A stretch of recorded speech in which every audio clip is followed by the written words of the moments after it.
Ladies and gentlemen, the fourth panel discussion is about to begin, and the topic is building robust cybersecurity measures to safeguard banks. So let's have on stage the panel of speakers for the session. Shri Jude Pereira, Founder and Managing Director, Nangel Solutions. Shri Samir Ratolikar, CISO, HDFC Bank. Shri Rajesh Thapar, CISO, Axis Bank. Shri Atul Kumar Singh, CISO, Bank of Maharashtra. Shri Siddharth Vishwanath, Risk Markets and Emerging Business Leader, PwC. Ms. Geeta Gurnani, CTO, IBM Technology, India and South Asia. And our moderator for this session, Shri Sumit Sharma, Senior Advisor, McKinsey & Company.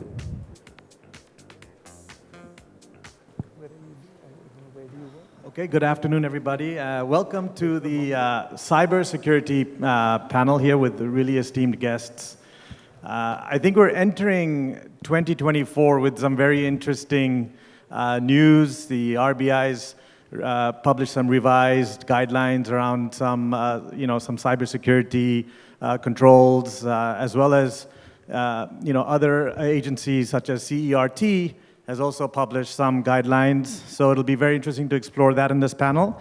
And we'll also touch on, the evolution of the CISO, moving from, the person that was the yes/no person to, being more of a risk manager, and now transitioning towards a business enabler, especially in this AI era. And if we have time, we'll also touch on this notion of posture management. What does security posture management mean? What does it mean inside? What does it mean outside? And of course, no cybersecurity panel will be complete without a healthy conversation around AI. AI for good, AI for not so good. So with that, we have Jude, Samir, Rajesh, Siddharth, Geeta, welcome. So, and Atul. So, wonderful segue. Atul, let's start with you, actually. I would love for you to just paint a picture, some context, on what is happening regarding the guidelines that have just recently been published. Love your perspective. Maybe just set some context. Thanks a lot, Sumit. Just to set the context, I would say, and I firmly believe this year, 2024, is going to be the watershed year for the cybersecurity. There has been a lot of seriousness in this regard, but firmly, the way the things have evolved around the security in the banking sector, across the regulator, and even across the entities related to the government agencies, there has been a massive specific governance frameworks that will help the banks to evolve. And when I'm saying this, I will just go by the examples why I'm saying this. In terms of the RBI, one of the specific stakeholders in terms of for the governance, their CSI team has recently released two specific documents. First one is the Master Direction on ITGRC and Assurance that is effective from 1st of April. And second is the related to the incidents that they have mentioned that needs to be taken care from banks, and that's, I would say, are quite very challenging and good to go for the banks, so that it will keep the IT security and the audit team always on their toes. To elaborate just for the audience, what is expected out of this is banks are no longer just to report the downtime that used to be a year back or a 2 year back. Even the technical declines in terms of the alternate delivery channels is a serious concern. Just to quote specific, for example, 3% more than transactions are reported. So it is one of the benchmark that is helping the digital ecosystem just to be implemented, not in a namesake, rather in a very optimum and the service delivery point of view. That's the precise point what RBI has come up with. Just to add on to further, the data security issue in terms of what else is there in the dark web also comes under the ambit of this framework. So it is no longer related to the hardcore cyber issues. That is the top priority in terms of the DOS attacks and ransomware attacks, but the delivery of the IT services to the end customer, that is the paramount thing that RBI has come up and banks needs to follow up. Just adding to that, Certins recently released a 14-page very good document that is related to the development of the IT software, and that is secure by design. We all have been saying since the day one, we need to have the secure by design, but it is the first regulation, I would say, endorsed by RBI also, wherein the key point that I liked the most was the point number 3 that is mentioned is, in case a particular software or the application being procured by bank, it is not developed as a secure by design, it should not undergo the IS audit. So that is something being pushed to the first layer of defense. That is the maintenance and the implementation and the procurement or the, I would say, customization of the product. So it is one of the second thing that has been implemented in spirit and is backed by even by RBI. RBI has come out with a specific advisory on that. So Seaside, certain, even NCIPC recently, there was in the media, they are coming up with a revised framework on the cybersecurity security after almost 10 years. So this entire things, plethora of the governance will help the banks to have a good shape in the, like a good funnel wherein the each and every banks can fine tune their security. So it's a very, very good cohesive and the coexistent work that is going on. That's great, Atul. Thank you. So Samir and Rajesh, as very senior, seasoned CISOs of the industry, if we were to just, get some context off of the back of what Atul just said, right? So the first CISO was at Citigroup in 1995. The name of the game was defense. Then the internet came, and it was all about data privacy. It became about risk management, and it's kind of where we are today. But now we're moving into, in some circles, this notion of business enablement CISOs. So with that context, I would love for you to maybe just talk about your perspectives at very large banks being CISOs over there, how you see this unfolding. Sure. So maybe you can start, Samir, and then we can go with Rajesh. Okay. All right. Am I audible? Yeah. Okay. So if I have to summarize, Sumit, in one line, the transition, then probably the way I look at this particular point is probably we used to be managers a decade and a half back. Now we are leaders, right? So it's a difference between being a manager to being a leader, a servant leader for that matter. That's a point number one. Point number two, probably each one of us is aware that it used to be a highly technical function, a sort of IT security head, and the CISO designations in that sense was not very prevalent, okay, because the focus was on technology and largely from the inward looking, if I may say so. But gradually as the internet footprints of the organizations increased, the threat landscape increased, the digital offering increased, the economy, information security, cyber security started contributing even to the GDP of the country, right, for that matter. So it got a lot of visibility, a lot of prominence, a lot of respect. And that is exactly when the information security started getting momentum, the CISO's positions got created. In some organizations, the reporting lines got changed, etc. Then the last point on this would be, now today if you look at it, it's a completely different ball game altogether. As I said, the manager transitions to a leader. It's a big change for a role. And more importantly, the focus today is on cyber, right? And when you talk about cyber, you have to not only look from within sort of the inside, but also outside in, right? Because your vast internet footprints, and then there is a data is happening, there is an API ecosystems, the perimeter got blurred, working from home has become a new normal. So it's a different ecosystem or architecture right now, okay? So transitions has happened substantially. Today, many of us have got the board seat. The board seat, in a sense, you got sort of visibility and some time to at least convey your thoughts, the challenges, the progress about your initiatives to the board members. So, a fantastic challenge.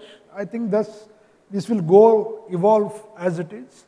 But of course, it requires, a little bit of personal traits to maintain the leadership. Otherwise, we'll end up remaining the managers, which obviously none of us wants right now, as the role is also evolving. And last bit is, of course, with the focus of data, and the DPDP, laws of the land in the form of data localization, etc. So the role is also got a fair amount of compliance angle right now, right? So it is a transition from technology security to information security to a cyber security plus a substantial amount of compliance, if I may say so. I think that is what is going to happen as the business model goes to evolve. But the leadership facet for a CISO should remain. If you want to continue to be seen as a leader, right? continue to be with par with any business leader, any CIO, CTOs of the organization, etc. And that is something which we all need to pick up and then sort of imbibe in ourselves and take it forward. Rajesh? Yeah, thanks, Sumit. So I think it's very difficult for me to summarize those 20 years which I have spent in information security and seeing it evolve in maybe next 5 minutes. But I'll just give it some gists of how I saw InfoSec or information security today called cybersecurity, or there are similarities, there are differences, not to get in there. So typically, I should say maybe till 2015, no tag of importance of like election years and all, typically people have that trait there. But till 2015, if I have to just divide it into 2 buckets, like the 5 to 15 and 15 onwards. So till 15, typically the security function, if there was a CISO, his main role was protect and monitor. Okay, so put in all the controls, what can go wrong, have the policies in place, have ISO 27001, monitor what can go wrong, and that's where it used to end. But after 2015, over a period of time, we saw the importance of coming into detect, know as more as you can, respond as quickly as you can, because the risk appetite started getting changed. The risk appetite in those decades was nothing should go wrong. Today, people believe things can go wrong, but if they go wrong, am I quick back on my feet?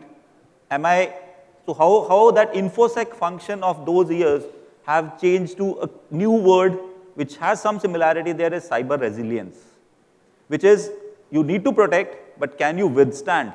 Can you recover? Can you be back on your feet? So InfoSec, CyberSec, all these have been transitional paths. I see today and onwards, if the next gen CISO has to stand up, he has to be that cyber resilience. He has been a flag bearer of that. So that's something which typically is one of the things. Second, it used to be in the earlier years of my career in information security, since I started in 2003-4 as an InfoSec, rather in 4 as an InfoSec guy, it used to be no man. Risk avoidance was the mantra. I mean, if the guys who have been in those roles in 2005, 6, 7, you take anything to the CISO, the first thing he will say is no, not possible. Today, you can't. You will not be in the business, you will not be in your job if you start saying no. You have to figure out a way of, from risk avoidance, you have to get into manage risks. You have to manage the appetite. You have to think of the controls. You have to see how can it happen with those boundaries in there. No conflict of interest to be taken there. But at the same time, just saying no is not an answer which today's leadership wants to hear from a CISO. So the evolution has happened because of the risk appetite, the importance of this function per se, and with everybody believing things can potentially go wrong. So avoidance says nothing should go wrong. That is something which I have seen that changing over the years. Third is the strategy. If somebody used to coin out, maybe in the early years of my career, used to be the security strategy was always tech aligned. You will have firewall, you will have IPS, you will put in a SOC tool. You put in tool, it was more on tool driven security. Today, it's a business aligned security. The security strategy is not tech aligned. It is business strategy. While your business can align with tech. But today, if you are away from your business guys, you will find the fault. You will find the gaps that creep in. There will be resistance that will be brought in. So a lot of gaps come in. So that's how I see this function evolving, wherein you have to be a partner of business, not only technology. CISO function, when it evolved, it used to be part of CIO function. Evolved. I mean, before RBI came up with the regulation and said, no, let's differentiate it and put it in a different bucket of a risk function. So it was always believed to be a subset, and even today, I see many guys calling the security function as IT security. Because for them, they don't still differentiate what a CISO actually is doing. They still feel it is the responsibility of CISO just managing that IT security bit, but it's much more than that. So business alignment is something which typically has changed significantly. Security by design, which Atul was mentioning, is something which was never security was an afterthought. So I'm talking of 10, 15 years back, and again today, if you think of an afterthought, your product, because you want everything next day, you want things to be live, you want things to be worked upon. You can't wait for everything to be ready, product to be ready, or a partnership to be ready, and coming back to you at the last minute, you say, no, sorry. You are probably missing out on the basics of security. Your secure coding is not there, or your application has these many vulnerabilities, or even the construct itself, I don't allow it. So you have to go and sit within the business units. That is something which was not a case earlier. The next is, as I said, security, and Samir did mention on that, that security was a technology risk. Today, security is a business risk. It can disrupt businesses. Well, ransomware is the most common term we keep hearing. But the impact which a DDoS can cause into an organization, especially in the banking sector, can multiply much more than what a ransomware can do. Definitely, we can't overlook a ransomware impact, but we have to balance both the sides. So business risk is something which CISOs now have to manage. It's not only the technology risk or the infosec risk or any other part of the risk. Another cue taking from what Sabir was mentioning on the board seat. I remember initially when I used to be in the security function, my leadership used to call me only when there is things going wrong, when there is an incident. Today, it's not the case. The board and the CEO wants to know proactively what you are doing. What is your roadmap? What is it can I know the future risks? Can I predict what can go wrong? Proactiveness. These things were not the traits which typically a CISO used to have. And the last one, again, I've just picked a few themes. The last one was cyber awareness, which was typically the theme of the yesteryears. Today is the cyber culture. You have to evolve the culture, ingrain it within the organization. Security is not one man, one team responsibility. Till the time we see everybody driving that path, that's something I have seen over the years. Two traits which I feel, not the traits per se, but two kind of CISOs which I see would be the next gen CISOs, leave aside the post-breach CISOs or the traditional steady state CISOs or the tactical CISOs which typically existed over the years. The two CISOs which I think would be in demand and something which the CISO community will always look forward to is a transformational CISO. A CISO who actually aligns with business, says, okay, this is what I can do, this is where I can add value and drive that function. The next, which again, somewhere we all also need to put in into our probably scope of work or doing thing is customer-facing CISO.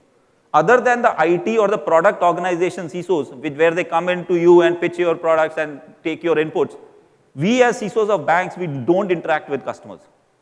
But when we project ourselves as value creators, when we go back and support our business units and say, let me accompany you to your CISO, to your business and tell them what incremental things that we do and what is it that we want them to be, that is the next gen CISO. That is all what all of us would have to be ready for. I mean, the CISO community has to be ready for, and that's what business will expect from us. So just a summary, probably I can just go on. I mean, in the interest of time, I'll stop here. Yeah, thank you, Samir, Rajesh, for this wonderful journey that you've taken us through. And you know, there's one thing I wanted to just piggyback on, Rajesh, that you said around business risk. It's about business risk. And maybe, Geeta, I'll come to you. You know, you lead multiple products for IBM, including the security, you know, threat detection, infrastructure, observability tools, et cetera. And so this notion of posture management and you know, security posture. If you could maybe just quickly talk us through what does security posture actually mean, and what are you seeing, you know, leading institutions do in this area? Sure. So I think it's a very insightful conversation, and I love that fact from managers to leaders. And that just reminded me a Marvel comic phrase which says, with more power comes more responsibility, right? I think that's where CISOs are today, because I think they have a lot more power, as I think Samir said, Rajesh sir said, that it's all about you are now business, you are not tech alone, right? I think from a posture management perspective, there are a few data points I think if we visit, like we recently published a study in terms of the data breach, that how it's progressing year on year, and we realized that still about like 82% of the breaches were happening in a hybrid cloud environment, right, where the data is all over. And right before us, there was a panel who spoke a lot about the fintech collaborations and bringing the third parties, right? I think with every touch point you introduce in the bank, you are actually creating another attack surface area, right? And sometimes business just doesn't know that they keep on adding those attack surface areas, which I think constantly need to be monitored to maintain your security posture, right? Saying that, what's your security posture? And now, in fact, there is a second level of conversation. They're saying that, One is your overall security posture. The second is what is your data security posture. So where does your data really rely? And I think all of us are just probably few months away when the DPDP Act will become extreme reality in terms of the implementation part.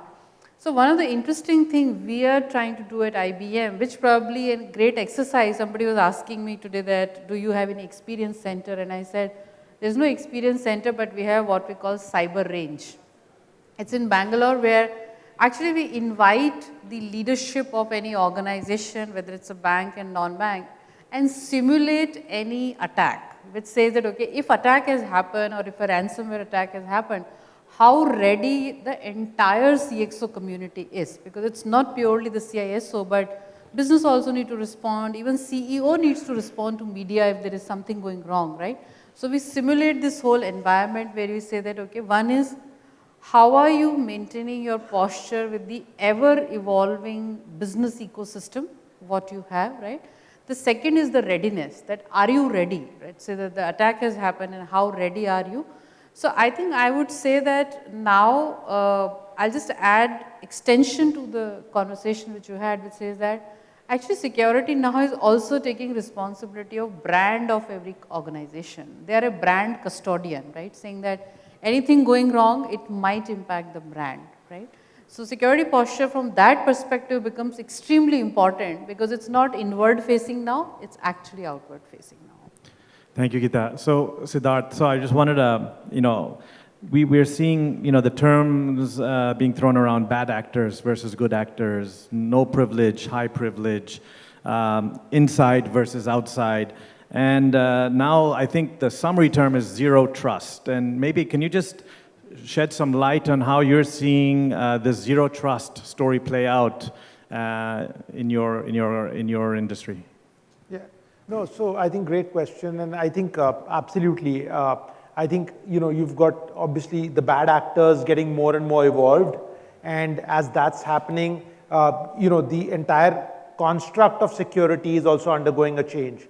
So in the past, you kind of said that, hey, who do I trust? Okay, so you kind of created a trust-based ecosystem. So you verified once, and then once you verified a particular actor, hopefully a good actor, once you verified a particular actor, you just trusted that actor through the entire life cycle of his existence. And I think that is fundamentally undergoing a change, which is to say that, look, even if there is an actor who I've trusted, but his identity could be getting misused by a bad actor tomorrow. So maybe I trusted and verified the particular actor today, but tomorrow his ID could be used by a bad actor. So I have to trust and verify at every point in time by looking at the credentials of the individual, by looking at the credentials of the machine through which the actor is coming in, by looking at geolocation, by looking at the time when the actor comes in, and so on and so forth. And what is he attempting to do? Is he attempting to do business as usual? Or is he or her attempting to do something which is not usual and aligned to that actor's behavior in the past? So in that sense, you've got this entire concept of a dynamic and adaptive mechanism through which you validate actors within your ecosystem so that you make sure that you've got the right set of people doing the right set of things. So I think in that sense, that's really the way I look at zero trust. Yeah. So then it leads me to the next thought, which is you've just it means we need to have identity and access management stacks. We need to have information protection stacks in place. We need to have all the different data labeling and the policies associated with data labeling of all the different fields and obviously the data inflow, threat detection, predictive stuff, etc. So Jude, I'd like to just turn over to you for a second, right? So first of all, any entrepreneurs in the audience, make sure you talk to Jude. He started his boutique cybersecurity company in 2006 and is a very inspiring entrepreneur, and he's one of the top boutique cybersecurity leaders with his firm, Nangel. But Jude, please just give us your perspective on this sprawl of tooling we're seeing. and how you see this playing out. Because I'm in a swivel chair right now looking at a million tools across the stack. So what's your perspective on that?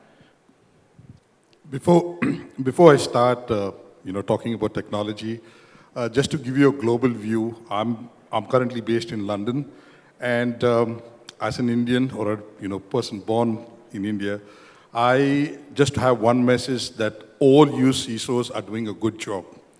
Okay, if you compare ourselves to the Middle East, if you compare ourselves to Europe, to the UK and Africa, we really rank above there. Most of all these regions talk about how many attacks they were able to defense in depth safeguard or what they were done. Now that's something I don't think so. Even PwC or Deloitte or Ernst & Young can give us stats to prove that of what had really happened or not. But it's good to know that we have things in place in the country.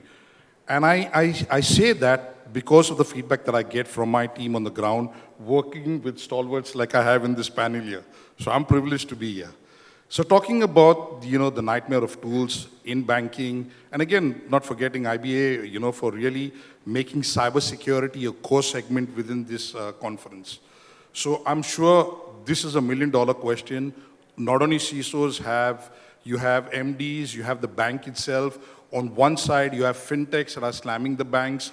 On the other side, you have banks that are fighting growth. On the other side, the landscape has changed drastically. So you no longer have a perimeter. Today, the banks are expected to go right up to tier 3, tier 4 regions and service the same kind of privileges. Like I was just talking to a gentleman who was talking that today dispensing has to happen virtually even at the edge. So where do you start? Like when you look at a bank, you have the core banking, you have the loans, you have the credit. So you have so many lines of business. Now, are you going to have cybersecurity individually for each of these verticals? Are you going to have solutions seamlessly across all these? And if you have solutions seamlessly across all these, are they smart enough? Are they good enough? And can you validate it? So my recommendation of what we do globally is take a step back, go back to your ISMS policies, redefine them, because our ISMS policies were defined years ago, ages ago. Bring in certain, like what the regulation says, bring in RBI, start from that foundation. Don't start with the Gartner report and Palo Alto, sorry, pardon me for taking vendor names, but I'm just being generic, that they've got the best firewalls in the world, they've got the best database securities in the world, and I got to adapt that. Go back to your ISMS policies and start documenting what are my use cases across my business. That's the first fundamental approach. The next, what are the best tools there that can go across this? And I'll give a classic example. A lot of us here, it's human nature. We look across the waters as to we want made in US, we want made in Europe. But I'm proud to say I've got half my stack of made in India taken to the globe. Okay? Now, what's the difference? The difference is simple. When we had COVID, what we had to do? We had to give, it was a funny situation where we had to give access to our own users to remotely connect to the business, to have the business, up and running. Now, that same exercise can be done using 5 vendors. For example, VPN, SSO, two-factor authentication, VDI and all of that. But what if you had Indian brains, and I love repeating this word, where you can do all of this in one product? Would it be a game changer? I call that digital transformation in cybersecurity. I call that the true next generation digital workspace. I've reduced my noise with tools. I've given the CISO breadth with budget. I've given the ops guys sustainability, and I've assured the business of cyber resilience and improved productivity. Okay? So again, going back to the fundamentals, ensuring you have the right processes, the right tools, and AI, ML, and all have become jargons. But look at it. Look at how much the tool can really automate. We are one of the only countries blessed in the world where we have manpower. That was a topic that was discussed earlier. How can we capitalize on that? I have situations where organizations feels, why do I spend $100,000 on that product when I can spend half the budget on having 4 times the number of analysts in my team? there's no comparison between the product and the analyst. A lot of next generation attacks today is beyond the capability of human analyst. So you need automation. We talk so much about ransomware. Can anyone tell you this is the solution for ransomware? Do you know that ransomware, just to detect ransomware, you need 6 underpinning technologies to zero in that this is ransomware? So automation is key. Human intervention for validation is imperative. And finally, having tool sets in place to validate what you've put in. So you've put in 1 million tools. Have you ever validated how much of that is productive? How much of that is effective? How much of that is really safeguarding the business and the ROI back to the business? So I think I've given you sufficient amount of imperatives. Glad to be there. Yeah, and I don't think anyone needs any coffee I'll just anymore. add one point to what Jude was mentioning. I mean, I really appreciate the spaces, and he was very honestly putting up all the but the one thing which I see, and it's my observation over last probably 10, 15 years, we all have been investing in technologies. We have put in best tech stack which were available at that point of time. Where we actually think, where I think we as industry is missing out is, we put all our efforts up to a time and then we probably step back. Most of the tools which are deployed are the best tools as far as the technologies go. But when you check the deployment, and that's what he was mentioning as efficacy, you would realize that only 50% of the features you have enabled because there was a hurry to get a sign off on that on the vendor's part as well as the industry or the client part, and both of them are happy and say, oh, I have deployed the tool. We never go back and figure out what is the set of things that I have not even enabled the product has. I think that's something which, to me, I keep harping on the OEM community. Ask them, if I have given you business, give me 1 man day. You factor in wherever cost you want to.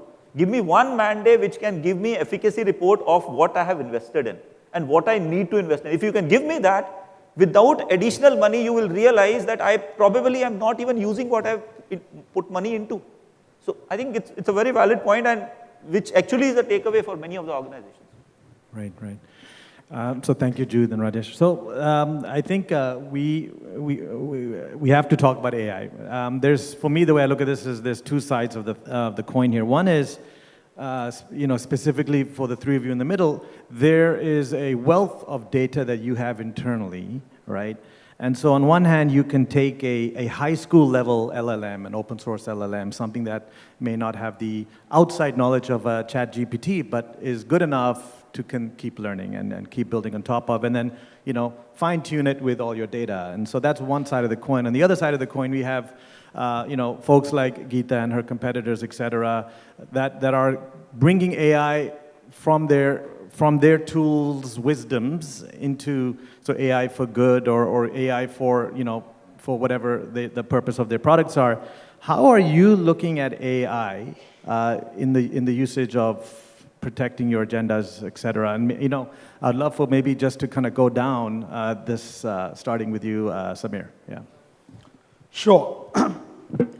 See, my personal belief is AI is the future. Okay. Why I'm saying AI is the future is because the right use cases for the AIs and Gen AI for that matter has started. You'll find a lot of fintechs coming up and offering AI embedded, Gen AI embedded solutions. And as we're speaking in our organizations also, every business department is trying to collaborate with some fintechs about how to use the Gen AI and AI for that matter. So the race has already started, right? Even in the cybersecurity area, for the CISOs and the department under the CISO, the specific use cases about Gen AI and AI have also taken shape, okay? AI was there for handling the cybersecurity use cases for quite some time now, but today it is becoming more relevant because of the quantums and multiple other new tech trends which is shaping the world. Similarly, for specific example, if I were to give you, for threat huntings and for multiple SOC optimizations and efficiency improvement processes, the Gen AI is being thought of. Okay? So this will definitely, if I may say so, optimize the efficiency as far as the CISOs are concerned. And the same goes for the business folks as well. Thereby, when they leverage Gen AI and AI, it will result into a lot of efficiency in their processes. The focus right now, more than inward, it is more for the customer, right? Because that's a real challenge. You want the customer satisfaction, you want the customer to be happy, you want a quick turnaround time, and that's how the more and more use cases of Gen AI and AI is basically started being adopted in the industry. The most important part is not using Gen AI or AI. To my mind, the important part is how do you validate the model to see that, yes, this is not a statistical model, but it is actually a supervised or unsupervised AI model and a Gen AI model bit is being used. So that kind of model validation thought process, I think we need to bring in as a maker-checker concept. Otherwise, we all will follow the bandwagon of buzzwords and theoretically go on deploying the technologies or the solutions, etc. As Rajesh said, the efficacy will suffer eventually. So somewhere when the things comes to the actual efficacy or a core ROI, a tangibility of Gen AI and AI, there we need to make sure that there is a right amount of organization structure in them of not only the people who are implementing it, but the folks who are also validating about the models to see that this models is indeed work. And there are multiple algorithms and metrics to measure the effectiveness of AI/ML models. Rarity event, for example, just to give you one example. So all such statistics, metrics, and leading indicators is the need of the hour when we talk about the AI/ML. The last piece is about the security threats, which will emerge from use of AI and Gen AI. See, today, if you see, I was talking to somebody in NVIDIA, right? And NVIDIA is coming up with a chip which will be like 20 times faster than today's Ethernet, today's fiber optic. So imagine the data which will move as we embrace 5G, 6G, and 7G in the next decade, okay? So the data movement will be fast, the augmented reality, etc., will become a reality for that matter. So naturally the attack, the speed of the attack will be very high. So we should have the ability to sort of have the mechanism is in place to be able to detect those attacks, so that the data poisoning concepts, or for example, you take ChatGPT. You can easily poison ChatGPT, with the prompt injections. So these are fields which are evolving. People are adopting, which is a very positive sign for the country. As we are going to multi-trillion-dollar economy, etc., the things will improve and things will evolve. But more importantly, I think the wait and watch approach, little cautious approach from the InfoSec perspective needs to be taken. Everything cannot be taken on as it comes. Please make sure that the right amount of validations and the effectiveness models are put in place, and that's how you can derive a value out of it. I can just add on to Sir's point. With respect to the our AI and the respected concerns, I think one of the good analysis, including the PwC that has been done, is the major two threats, if you ask me. Right now, first is the cloud security. Second is the connected devices that incorporates IoTs and other stuffs. So unless we cater this specific issues along with the onboarding of the AI, I firmly believe it would be a half-baked food for all. So in principle, it is the need of the hour, but on the day one, specifically on the cloud security, a lot of work has to be done within the industry. And again, what I reiterated in the in the initial discussion, I'm just saying we need to go by design itself, specifically for onboarding on the cloud and having the AI inbuilt on that. I probably have a little bit of a different view on this. I think AI is not new to us. While LLM, Gen AI is different animal. It's an extension of the typical AI. So again, sometime I go back into my own history of stuff. When AI is something when we studied as a subject in engineering in early 90s, we didn't think of other than the gaming and all what was taught to us. Okay, you backtrack algorithms and all hierarchical neural networks. All this English was good, subject pass kiya, bhul gaye. Right? We were not sure where are we going to apply that. And over last 10 years, AI has been used in the organizations. Your DTM, your transaction monitoring systems, where anomalies you are picking up on the fly, couldn't have been possible without learning. Wherever you have those tools which are learning on their own and deciding your future rules is an application of AI.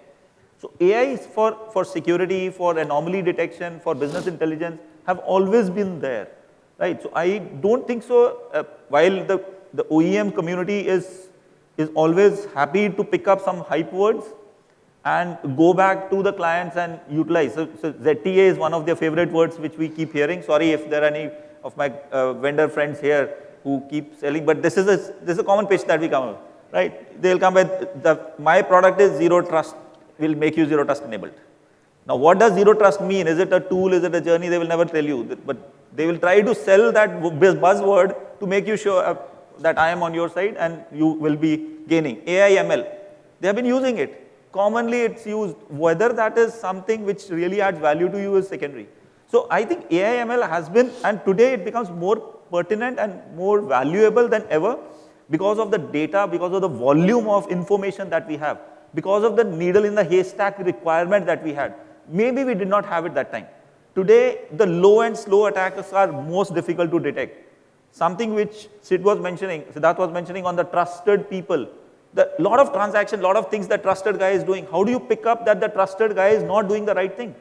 So it's the same guy, same machine, but doing something different. So picking up those threads are difficult, and it's only possible through an AI model. Gen AI to me is a journey. Yes, it's good. And some of our bigger OEMs, global OEMs have already come up with some products which actually help improve productivity big time.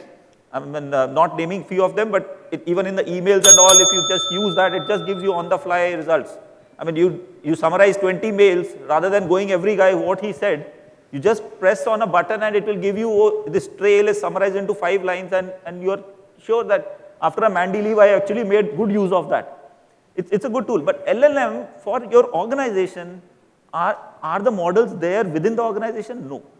You have to use that LLM, but use for something within the organization where you're, I mean, to be honest, some of the use cases that we have thought of as knowledge base.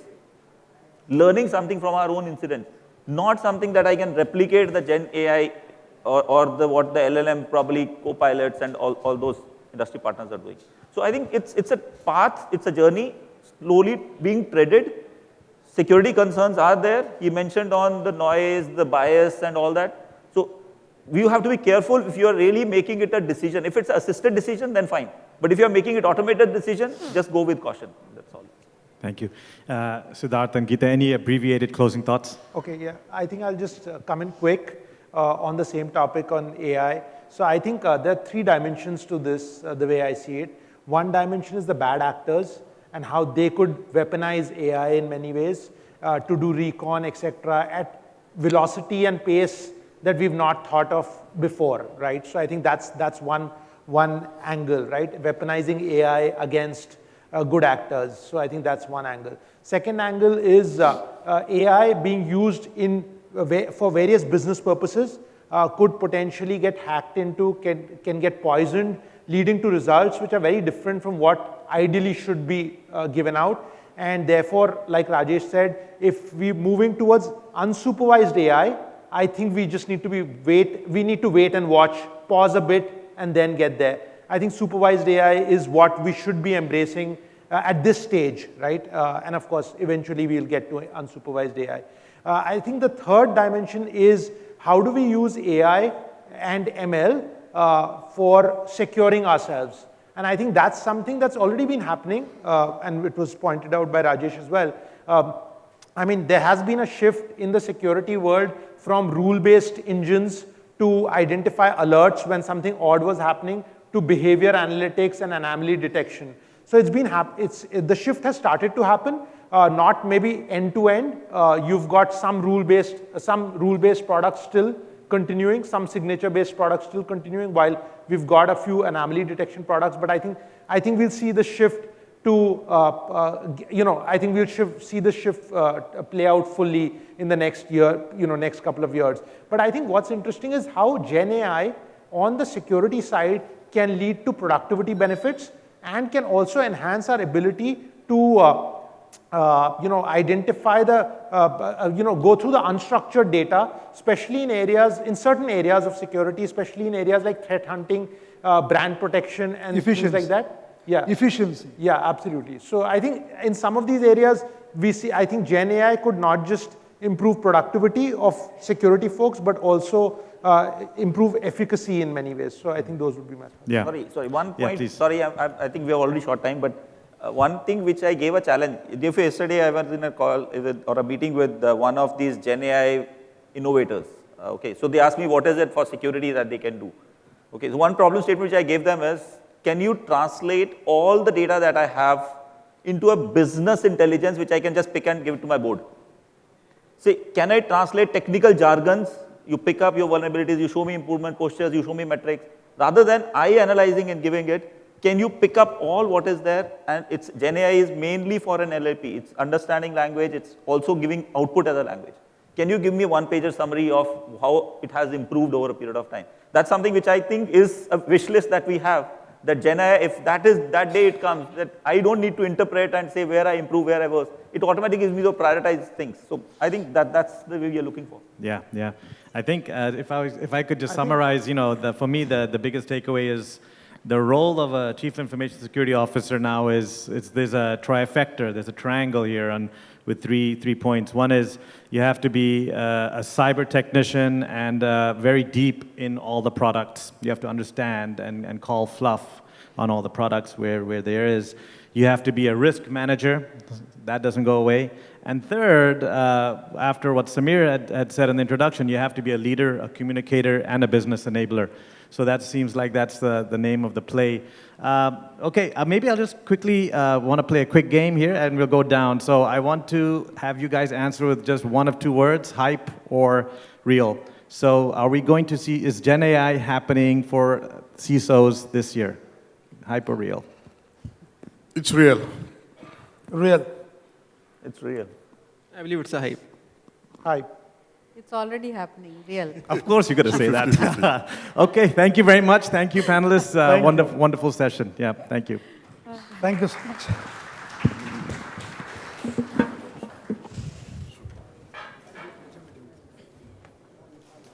The discussions were indeed thought-provoking. Thank you, panelists. May I request everyone for a group photograph, please?